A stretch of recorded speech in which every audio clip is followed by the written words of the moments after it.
कप्तान साहब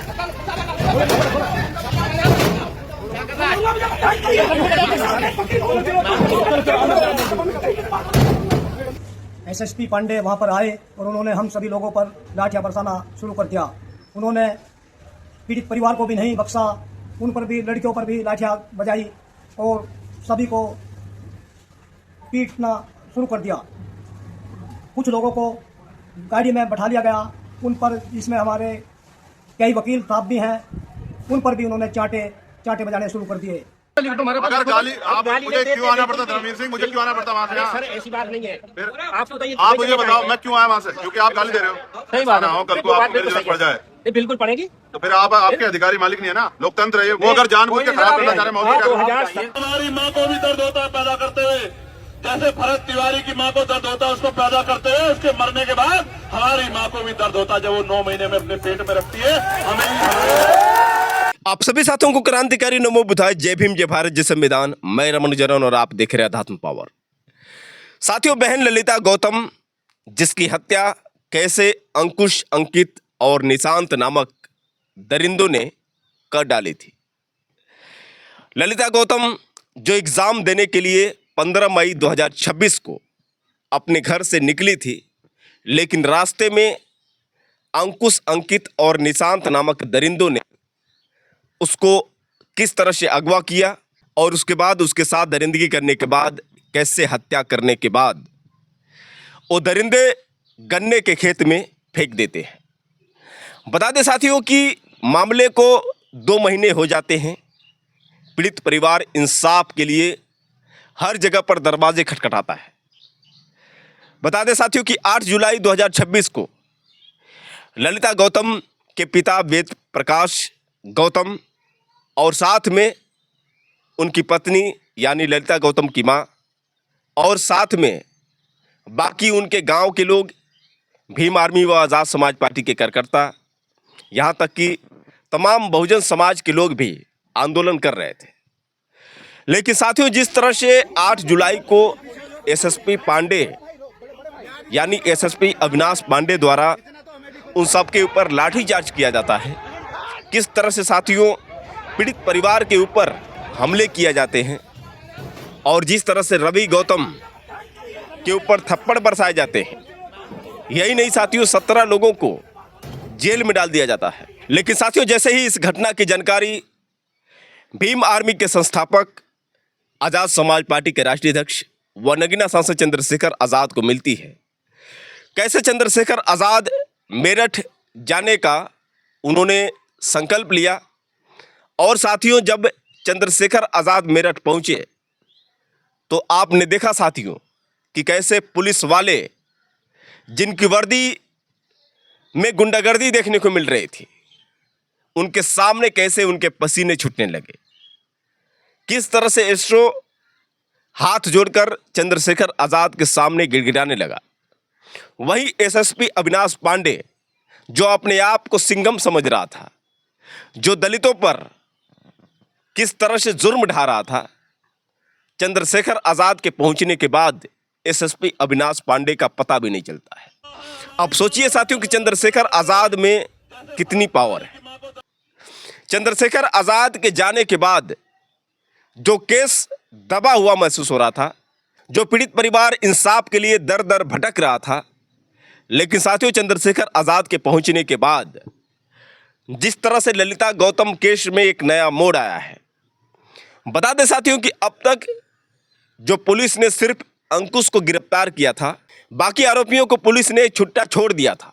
लेकिन साथियों, चंद्रशेखर आज़ाद के पहुंचने के बाद अब पुलिस की नींद खुल चुकी है। अब उन्हें भी समझ में आ चुका है कि चंद्रशेखर आज़ाद अब किसी भी कीमत पर हमें छोड़ने वाले नहीं हैं। बता दें साथियों कि अंकुश की गिरफ्तारी हुई थी, लेकिन बाकी जो आरोपी थे उनको पुलिस नहीं पकड़ रही थी। लेकिन जिस तरह से अंकित और साथ में निशांत, बाकी जो खेत का मालिक था, यानी जिसके खेत में 100 को फेंका गया था, जो मालिक 100 को फेंककर साक्ष्य मिटाने की कोशिश कर रहा था, जिसका नाम आदेश, अब उसकी भी गिरफ्तारी हो गई है और साथियों, कल आपको बता दें कि जो मुख्य आरोपी अंकुश, उसका भाई अंकित जो पीएससी का जवान था, जिसको पुलिस नहीं पकड़ रही थी, लेकिन जब पुलिस को पता चला कि अब चंद्रशेखर आज़ाद किसी भी कीमत पर पीछे नहीं हटने वाले हैं, अब उन्होंने संकल्प ले लिया है कि ललिता गौतम को इंसाफ दिलाएंगे, तो पुलिस ने कार्रवाई करते हुए अंकुश के भाई अंकित को गिरफ्तार कर लिया है।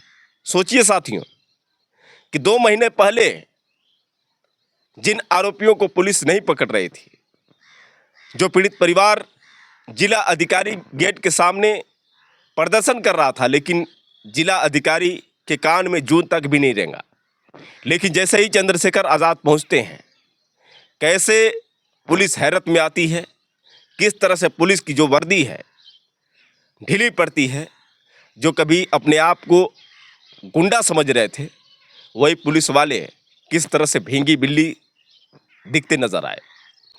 बता दें साथियों कि पीड़ित परिवार जो इंसाफ के लिए दर दर भटक रहा था, लेकिन इंसाफ नहीं मिल पा रहा था, चंद्रशेखर आज़ाद के पहुंचने से बहुत बड़ा असर पड़ा है इस केस में।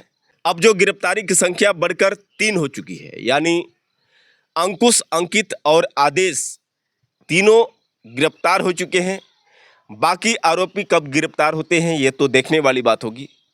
लेकिन साथियों, जिस तरह से चंद्रशेखर आज़ाद ने बहन ललिता गौतम के लिए संघर्ष किया, इसके बाद साथियों जिस तरह से बसपा सुप्रीमो बहन कुमारी मायावती ने डायलॉगबाजी की, जिस तरह से उन्होंने मान्यवर कांशीराम साहब, बाबा साहब डॉक्टर भीमराव अंबेडकर का जिक्र करते हुए किस तरह से चंद्रशेखर आज़ाद पर आरोप लगाया, कैसे चंद्रशेखर आज़ाद को बहन कुमारी मायावती ने यह कहा कि ऐसे लोग सिर्फ दंगा करवाते हैं, झूठे मुकदमे दर्ज करवा देते हैं, खुद अपनी राजनीति चमकाने के लिए बाद में पहुंचते हैं और मगरमच्छ के आंसू बहाते हैं। लेकिन अब जो है चंद्रशेखर आज़ाद ने बहन कुमारी मायावती को करारा जवाब दिया है।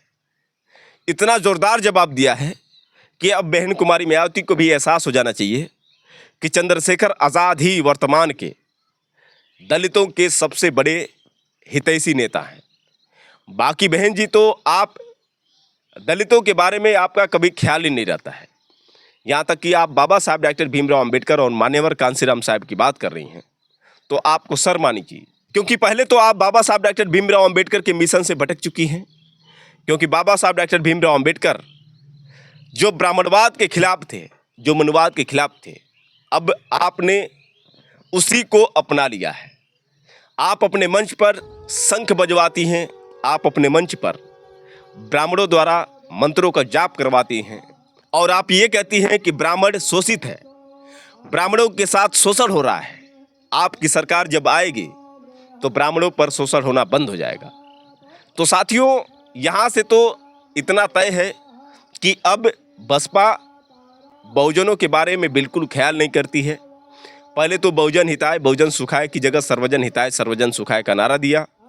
अब जो है ब्राह्मणों पर विशेष ध्यान दे रही हैं बहन जी, क्योंकि साथ में सतीश चंद्र मिश्र भी हैं जो खुद एक ब्राह्मण है, और जब करता धरता सारी चीज़ों का यही है सतीश चंद्र मिश्र जी, तो फिर ब्राह्मणों का ख्याल नहीं करेंगे तो फिर किसका करेंगे।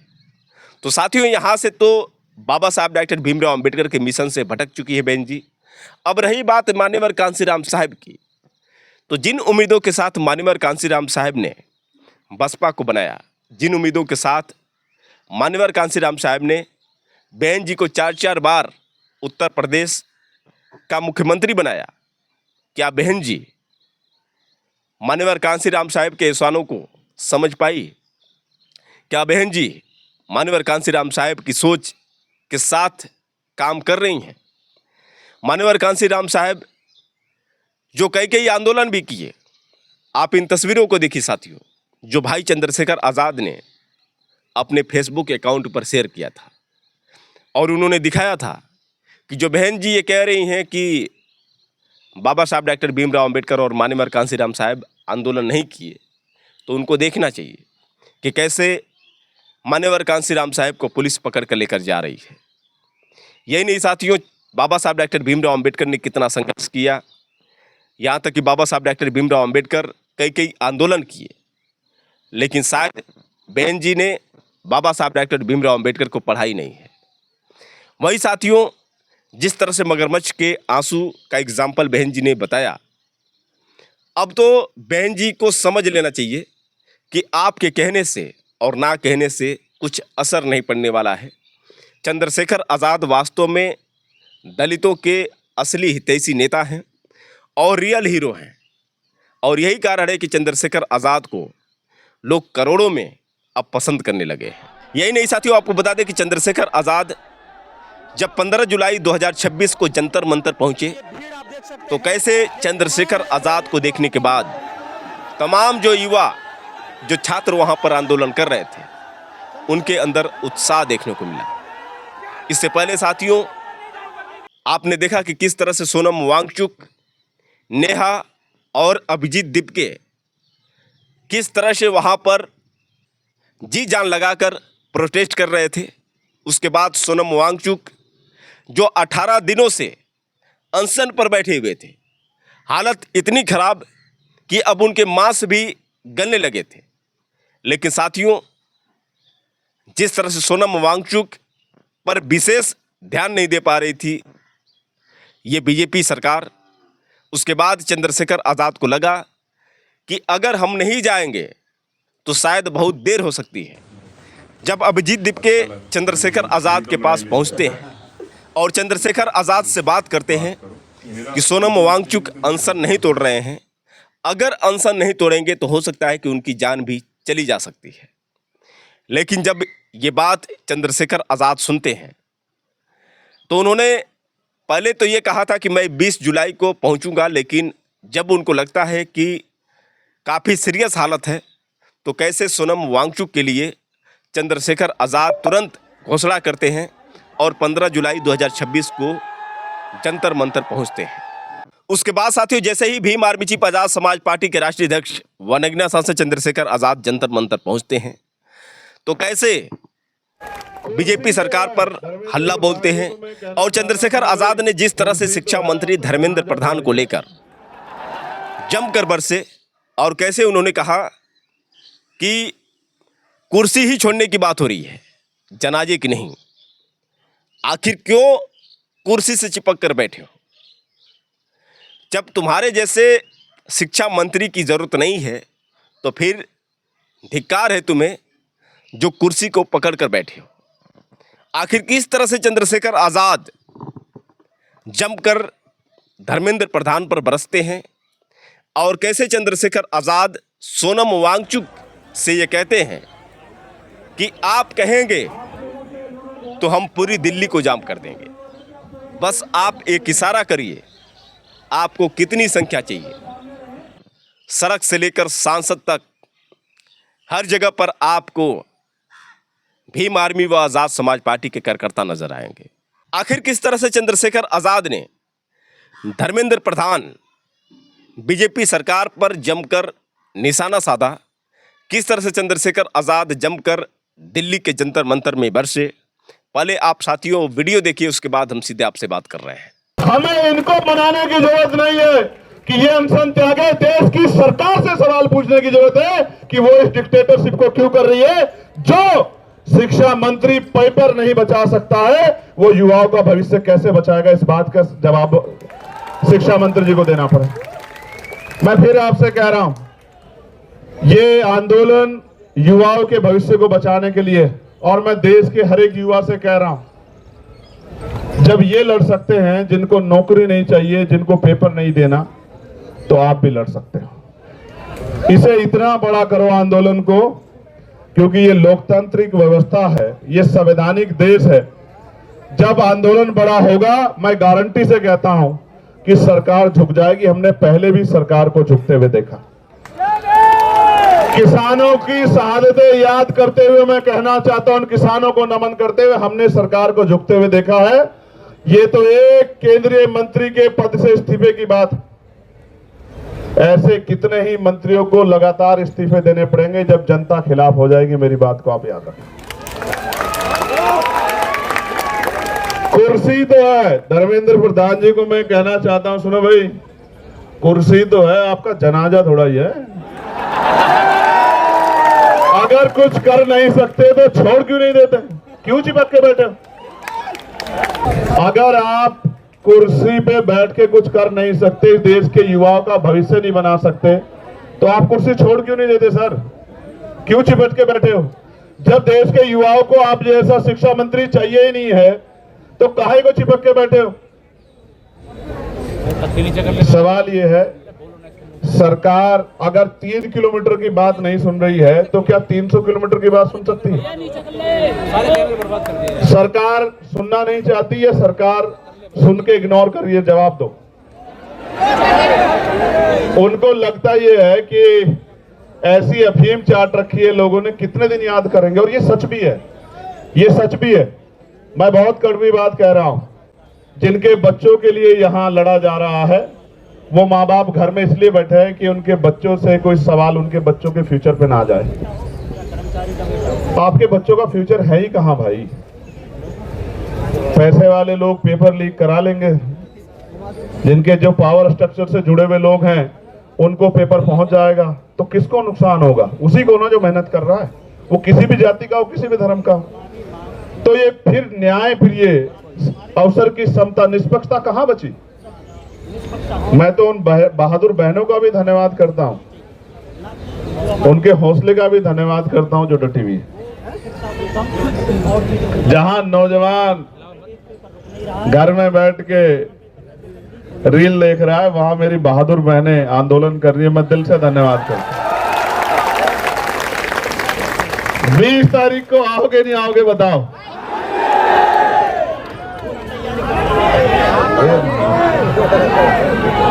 देखो एक चीज जानो, मैं इस आंदोलन पे कोई सवाल ना खड़ा हो, मेरी नैतिकता ये कहती है किसी वजह से इस आंदोलन पे कोई सवाल ना खड़ा हो। जब मैं वहां आया ना, तो अपनी पार्टी, अपने तमाम मन के इच्छाओं को मैं वहां रख के आया।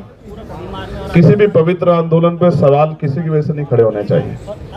हर व्यक्ति की जिम्मेदारी बैठती है, वो किसी भी पार्टी का हो। वो जब यहाँ आ जाए इस आंदोलन में, तो वो छोड़ आए उसको। वो इसलिए आए क्योंकि उनसे पहले लोग लड़े। जो काम हमें करना चाहिए था, वो काम ये टीम कर रही है। ये हमारी जिम्मेदारी थी। हम सपने दिखा रहे हैं, हमें लोग वोट कर रहे हैं, हम लोगों के बीच जा रहे हैं, ये हमारी जिम्मेदारी। इसलिए मैं तो आ जाऊंगा। और मैं तो फिर कह रहा हूं, मैंने उस दिन भी कहा मेरठ में, जब मैंने उनकी हालत देखी, कि मैं तो बैठ जाऊंगा। मैं बैठ गया तो फिर ये सरकार को भारी हो जाएगा। क्योंकि अगर मैं बैठूंगा तो जितना यहां ये इसका पूरा क्षेत्रफल है, इतने लोग तो रात तक आ जाएंगे।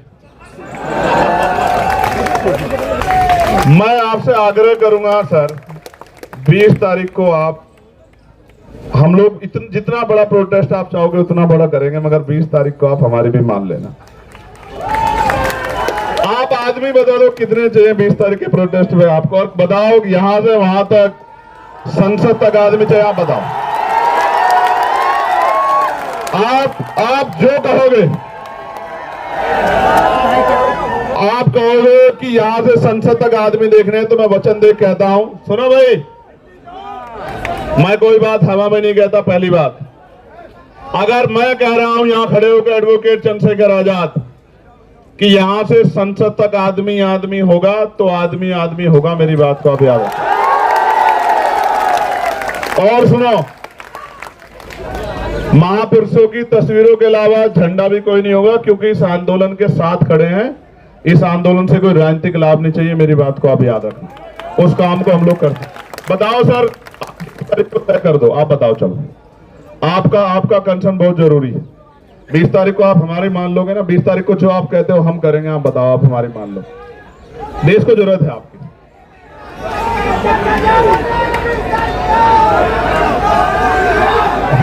आप 20 तारीख को हम कर रहे, आप चाहते हो 20 तारीख को हम लोग जीत जाएं? आप बताओ पहले, मैं क्या चाहता हूं? मैं चाहता हूं ना, हमें हमारा जो है मजबूत पिलर भी हमारे साथ रहे, खड़े रहे, डटे रहे। तो दोस्तों आपने सुना किस तरह से चंद्रशेखर आजाद ने वहां पर लाखों छात्रों के बीच धर्मेंद्र प्रधान और बीजेपी सरकार पर जमकर बरसे और कैसे सोनम वांगचुक को लेकर उन्होंने चिंता जाहिर की और कैसे सोनम वांगचुक के लिए चंद्रशेखर आजाद ने 20 जुलाई को एक बड़ा ऐलान कर दिया। वही साथियों सोनम वांगचुक जो खुद लाइव आते हैं और उसके बाद उन्होंने 20 जुलाई को सबको आने के लिए कहा। आखिर सोनम वांगचुक ने किस तरह से संदेश दिया, पहले आप सोनम वांगचुक की ये बात सुनिए, उसके बाद हम सीधे आपसे बात कर रहे हैं। नमस्कार साथियों, बड़े मुश्किल से आज फिर आप लोगों से जुड़ पा रहा हूँ 18वें दिन, क्योंकि आप लोगों के हज़ारों संदेश आए कि मैं अनशन तोड़ दूँ, कुछ खा लूँ। बड़े बुजुर्ग नेतागण आकर मुझे कोई प्यार से कोई गुस्से में बोल रहे हैं और कुछ ने तो अदालत से अपील की है कि सरकार मुझे ज़बरदस्ती खाना खिलवाएं। दो बातें हैं, पहला तो अगर मैं खा भी लूं तो उससे क्या बदलेगा और क्या संदेश जाएगा? सरकार को तो यही संदेश जाएगा कि जवाबदेही की ज़रूरत नहीं है, वो बैठ जाते हैं, वो चले जाते हैं। और दूसरी बात, मेरी हालत कुछ ऐसी भी नहीं है कि मैं 2-4 दिन में मर जाऊं। बहुत सारे मेडिकल टेस्ट होते रहे हैं, रिजल्ट्स काफ़ी नॉर्मल है 18 दिन के अनशन के लिए। आज ईसीजी भी हुआ, बुरा नहीं है, तो इसलिए मैं अभी कई दिन चल सकता हूँ। हाँ, कमज़ोरी है, मेरे मसल्स ख़त्म हो रहे हैं, मगर मेरा दिल और कोर अभी भी ठीक चल रहा है। तो इसलिए सिर्फ अनशन तोड़ने को कहने के बजाय मैं आप लोगों से विनती करूंगा कि आप भी एक छोटा कदम उठाएं। 20 जुलाई को इतनी बड़ी संख्या में आएं कि एक संदेश सरकार को जाए, और मैं तो कहूँगा उस दिन सारे स्कूलों, कॉलेजों, विश्वविद्यालयों से कि वो उसे एक्सपीरियंशियल एजुकेशन का दिन मनाएं, NEP के अंतर्गत, न्यू पॉलिसी ऑन एजुकेशन के अंतर्गत, क्योंकि उस दिन बच्चे अभ्यास कर पाएंगे पॉलिटिकल साइंस का एक अनोखा लेसन जो कि इतिहास का हिस्सा होगा, जिसमें वो खुद शिरकत हो पाएंगे और सीख पाएंगे कैसे लोकतंत्र चलता है जनता की ओर से भी। तो 20 जुलाई को बहुत से सांसदों के साथ आप सब आइए, हज़ारों की संख्या में हम सब मिलके इस मुद्दे को संसद के हवाले करेंगे, तो मुझे भी भरोसा होगा कि अब ये सही हाथों में गया है। उससे पहले भी आप कुछ कर सकते हैं, वो ये कि आप इस नंबर पर मिस कॉल देकर बता सकते हैं कि आप आ रहे हैं, और इस वेबसाइट पर भी अपना नाम रजिस्टर कर सकते हैं। इतना तो आप ज़रूर करेंगे, हमारी उम्मीद है। जय हिंद। तो दोस्तों आपने सुना किस तरह से सोनम वांगचुक जिन्होंने अपील किया है, और उनकी हालत आपने देखा साथियों कि किस तरह से कितनी बुरी हालत है। वही साथियों चंद्रशेखर आज़ाद भी उनसे बात किए, उनसे मिले, उनके दर्द को समझे और उनके लिए किस तरह से 20 जुलाई को जाने का ऐलान कर दिया। अब बता दें साथियों कि ललिता गौतम केस को लेकर जो सामने बात निकल कर आ रही है, सवाल यहाँ पर यह है कि जो अभी तक गिरफ्तारी हुई है, यानी अंकित, अंकुश और आदेश, बाकी जो आरोपी हैं उनकी गिरफ्तारी कब होगी, और सिर्फ गिरफ्तारी ही होगी या फिर जो सज़ा की डिमांड कर रहे थे, यानी जिस तरह से उसके साथ दरिंदगी हुई, उसकी हत्या हुई, क्या आरोपियों को फांसी की सज़ा मिलेगी? बता दें साथियों कि इंसाफ की मांग कर रहे हैं जो ललिता गौतम के पिता वेद प्रकाश गौतम, जिन्होंने एक वीडियो में अपना बयान दिया है और उस बयान में ये साफ कर दिया है कि जो उस दिन हुआ, जिस तरह से एडवोकेट रवि गौतम को पुलिस गिरफ्तार करती है, जिस तरह से पीड़ित परिवार पर लाठीचार्ज करती है और जिस तरह से एसएसपी अविनाश पांडे अपनी जाति के अभिमान में वर्दी के आड़ में किस तरह से गुंडागर्दी करता है, इन तमाम चीज़ों को लेकर किस तरह से ललिता गौतम के पिता बयान में साफ स्पष्ट बताते हैं। पहले आप ललिता गौतम के पिता का ये बयान सुनिए, उसके बाद हम सीधे आपसे बात कर रहे हैं। साथियों जय भीम। मेरा नाम वेद प्रकाश। मेरी बेटी ललिता गौतम की 15/5/2026 को कुछ दरिंदों ने मिलकर हत्या कर दी थी। इसी संबंध में हमने 19/6/2026 को डीएम के यहाँ एक ज्ञापन दिया था। ज्ञापन में हमें 26 तारीख तक का टाइम दिया गया था कि 26 तारीख तक हम इनको पकड़ लेंगे, लेकिन ऐसा कुछ भी नहीं हुआ, जिस कारण हमने एक 8 तारीख का एक आगाज़ धरने का दलित महापंचायत का आगाज़ किया और इसी संबंध में डीएम ऑफिस के कमिश्नरी चौक पर हमने 8 तारीख को धरना दे रहे थे। वहाँ पर डीएम के यहाँ हम पहुँचे। वहाँ पर हमें गेट पर ताला लगा हुआ था और हम सभी लोग जो धरना दे रहे थे सड़क वहीं पर बैठ गए। कई घंटे बीत गए, हमारी कोई सुनवाई नहीं हुई। हमने कहा डीएम साहब हमारी 2 बात सुन लो, लेकिन डीएम साहब ने हमारी कोई बात नहीं सुनी। ना हमने एसएसपी साहब को भी बोला, ना वहाँ एसएसपी साहब आए और एसपी देहात आर्य साहब हमारे पास आए और उन्होंने कहा कि यहाँ से धरना हटा लो। तो हमें 10 मिनट का टाइम दिया। 2 मिनट के अंदर ही एसएसपी पांडे वहाँ पर आए और उन्होंने हम सभी लोगों पर लाठियाँ बरसाना शुरू कर दिया। उन्होंने पीड़ित परिवार को भी नहीं बख्शा, उन पर भी, लड़कियों पर भी लाठियाँ बजाई और सभी को पीटना शुरू कर दिया। कुछ लोगों को गाड़ी में बैठा लिया गया। उन पर, इसमें हमारे कई वकील साहब भी हैं, उन पर भी उन्होंने चांटे बजाने शुरू कर दिए। यह धरना डॉक्टर सुशील गौतम के नेतृत्व में चल रहा था। धरना बहुत शांतिपूर्ण चल रहा था और जो 17 लोगों के खिलाफ फर्जी मुकदमा दायर किया गया है, इसमें 8 लोगों को जेल भेजा गया है। उनको तुरंत रिहा किया जाए और फर्जी मुकदमा वापस लिया जाए। मेरी बेटी ललिता गौतम को न्याय दिलाया जाए। अगर ऐसा सरकार नहीं करती है तो 20 तारीख के बाद हम एक आंदोलन करेंगे। तो दोस्तों, आपने सुना किस तरह से ललिता गौतम के पिता ने उस दिन की पूरी कहानी बताई। अब इसके बावजूद साथियों, आपको भरोसा नहीं है कि भाई चंद्रशेखर आज़ाद दलितों के लिए, दलितों के इंसाफ के लिए किस तरह से अकेले चट्टान बनकर खड़े रहते हैं। और जो बीएसपी के कार्यकर्ता हैं, जो बीएसपी के प्रमुख हैं, उन सबसे अपील है कि तुम्हारे बस की बात अब नहीं रह गई है कि बहुजनों के लिए एक कदम चल सको। ऐसा है कि आप ब्राह्मणों को लेकर ही चलते रहो। ज़रूरत नहीं है यहाँ पर दलितों के लिए हितैषी बनने की और अपने मुंह से बाबा साहब डॉक्टर भीमराव अंबेडकर और मान्यवर कांसीराम साहब का नाम लेने की।